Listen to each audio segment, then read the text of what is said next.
Whoa! Hello! I finally did it! I finally did the thing! I did it! Can you guess what I did? Can you guess what I have done?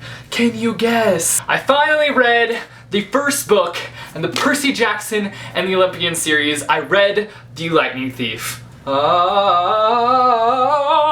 have been so nervous about reading this book because so many of you guys have just been pushing it on me. You've just been telling me to read it. Ever since I joined BookTube, people are like, you know what? You better read the Percy Jackson series or I'm gonna disown you. They didn't say that, but you guys have been pushing this book on me for quite some time now. And I finally read it, and I'm glad that I finally read it. Like, I just should have been listening to you guys' recommendation from the beginning. Like, I should have just listened to you and read the dang book, but there was just so much pressure. But I finally read it.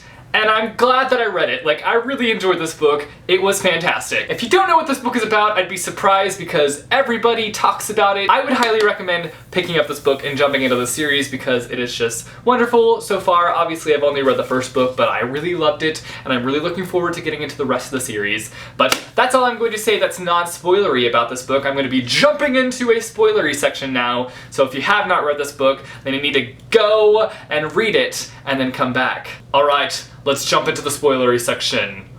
I'm probably going to be pronouncing some names wrong throughout this video, so apologies in advance. I'm not good at the pronunciations. So something that I loved right off the bat about this book was the relationship we see between Percy and his mother. And it's evident that Percy's mom would do everything in her power to protect him. Even if that means marrying this god-awful man, she'll do basically anything to protect him. In fact, I think one of my all-time favorite scenes in this book is when Percy and his mom get to go up to Monotank and just spend some time together. Even if it's interrupted really quickly and they don't get to spend too much time together, it's still really sweet to just see them interact and to just talk and kind of reflect on their life. I'm not sure how I feel about Grover yet. He's kind of an annoying character. Ugh, I'm sorry if you love Grover, but he was kind of annoying to me in this book. He's just kind of all over the place and I'm just like, get it together, man. Just focus. Focus. Hopefully he'll get better in the next few books though. I feel like he probably will. I'll get to see more of who he is and grow to enjoy his character a little bit more. I did love the scene though when Percy realizes that Grover was half goat. That was pretty comical. What are you exactly? That doesn't matter right now. It doesn't matter? From the waist down, my best friend is a donkey.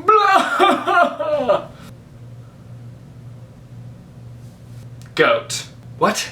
I'm a goat from the waist down. You just said it didn't matter.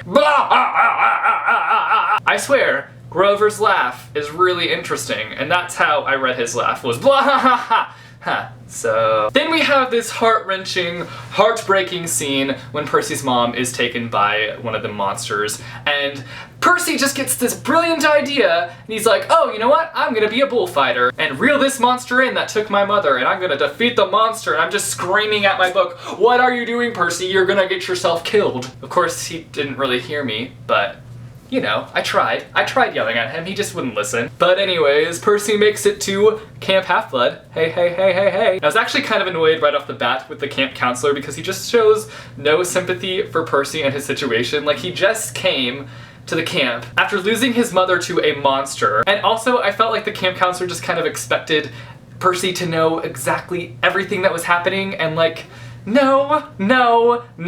I feel like this happens quite often with middle grade fantasy though. We have this main character who's just kind of kept out of the loop, and then they're thrown into this fantastical world, and everybody either expects them to know absolutely everything, or they're just not told anything, which is stupid. So stupid. It's kind of annoying, but what can you do? I found it really interesting because you learn so many different things about the monsters throughout this book, but one of the most interesting things to me about the monsters was the fact that they don't ever really just die, they can just be dispelled. But they're primal forces and archetypes, and so they're able to just basically reform. That to me was just really fascinating and really cool. Like, that's something that I really liked about this book, which was learning more about the monsters and how they work. It's kind of unfortunate though, because like, you kill the monster and they have the capability to just reform, so you can be fighting for hours and eventually kill the monster, but it's going to reform at some point. Like, that just sucks. We're introduced to Annabeth, and I really liked her character. I really liked how snarky and kind of sassy she was. Even if she does come off as a bit of a know-it-all, I mean, it's to be expected with her mother being Athena, for crying out loud, like the god of wisdom and battle, so of course she's going to think she knows everything. We have this scene where Percy goes against Luke in Swordplay. and everyone is expecting Percy to completely embarrass himself, but he shocks everyone by disarming Luke. I really liked this scene, not because I really dislike Luke, but I think it was really nice to see Percy kind of getting the hang of things and kind of starting to figure out like what this is all about and like how he can battle and things. I don't know, it's just really cool to see Percy do that. And I am dancing now, so dance break. We're done. We're done. The capture the flag scene was fantastic. Fantastic. It was fantastic. We have Percy basically being slaughtered by Clarice,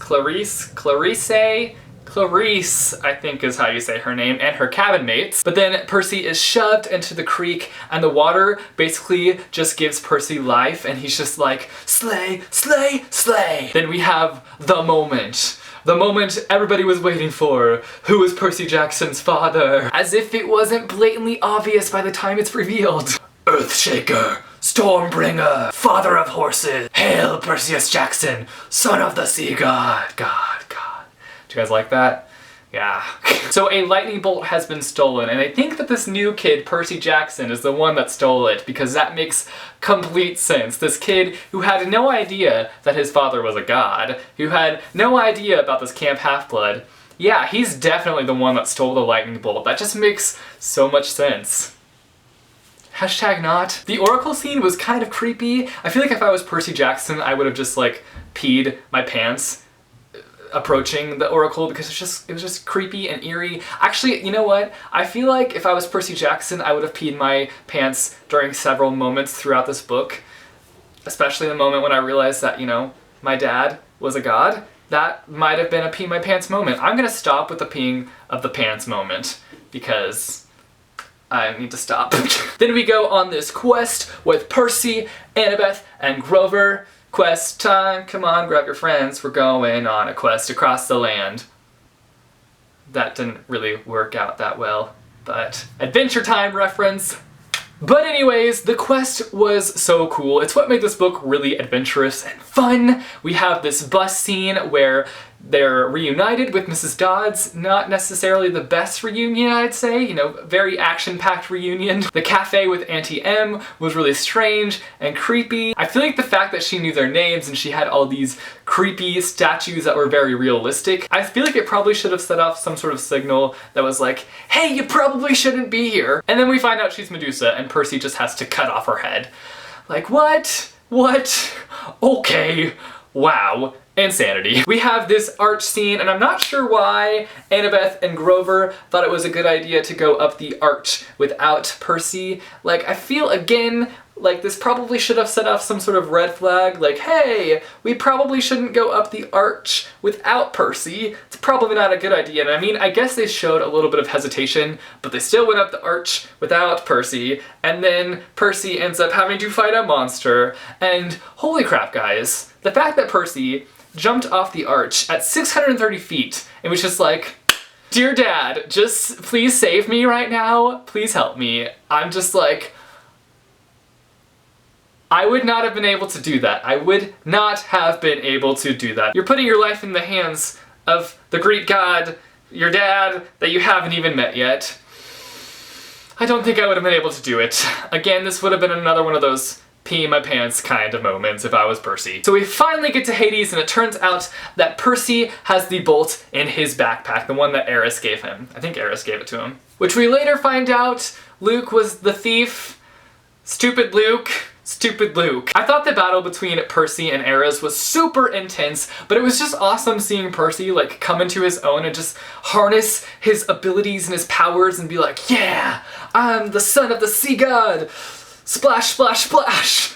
So Percy is finally able to return these stolen items, and we have this interesting interaction with Percy and his father. In fact, it was kind of a really intimidating interaction. Just imagining having a Greek god as a father, like, I would not want to tick off my father if he was a Greek god. Like, just imagining what the punishment would be, oh man. No thank you, no thank you. But we kind of have this awkward and sad moment between Percy and his dad. Like, his dad basically says, I'm sorry for bringing you into this world, which, I mean, I understand why his dad is sorry for bringing him into this world, but it's not necessarily the first thing you should probably say to your child. Like, hey, It's nice to finally meet you. I'm really sorry that I brought you into this world. Like, probably not the best thing to say to your son when you first meet him. My heart melted at the reunion between Percy and his mother. It was just nice to see them come together, and I really just have a lot of respect for Percy's mom because she doesn't want Percy to handle everything and make everything right. She wants to make everything right on her own. I was really sad that Percy made the decision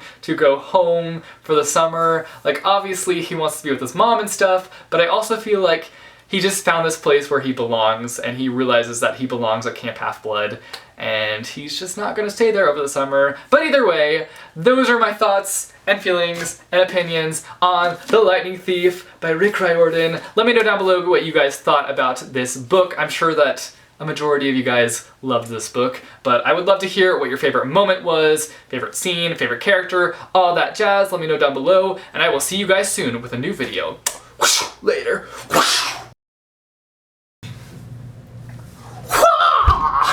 I finally read the first book and the Percy Jackson and the... what's the series even called? So something that I loved right off the bat about this book was the relationship that we see... Whoa. Brightness. Going to turn that down. In fact, I think one of my favorite scenes in this... Stupid light, light. It keeps getting lighter in here and I can't help it. Everybody's like, your videos are so bright, and I'm like, I can't help it. Windows are making things even brighter than they normally are with just lighting, so I can't help it. I'm like in a cloud. Woo!